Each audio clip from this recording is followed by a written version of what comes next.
আসসালামু আলাইকুম। আজকের রেসিপি কলার টিকিয়া। কলার টিকিয়া করব কিভাবে আপনারা দেখুন।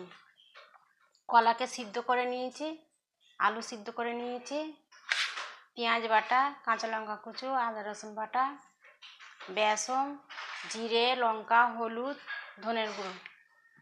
প্রথমে কলাটাকে ছেনে নেব।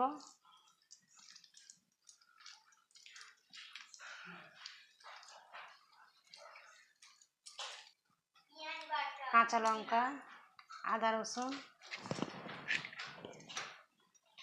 লঙ্কার গুঁড়ো, হলুদ গুঁড়ো, ধনে গুঁড়ো, জিরার গুঁড়ো, অল্প বেসন,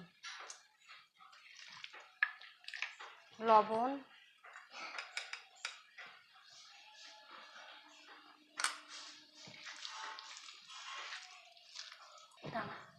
এক চামচ তেল দিলাম,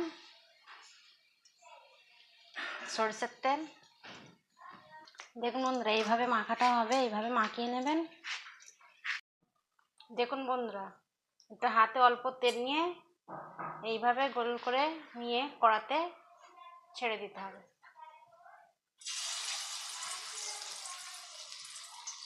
খুব বেশি তেল লাগবে না, অল্প অল্প তেল দিয়ে।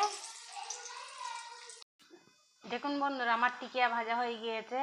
ভাত, রুটি, পরোটা দিয়ে খেতে পারবেন আপনারা। এইভাবে একবার বানিয়ে খাবেন, ভালো লাগবে খেতে।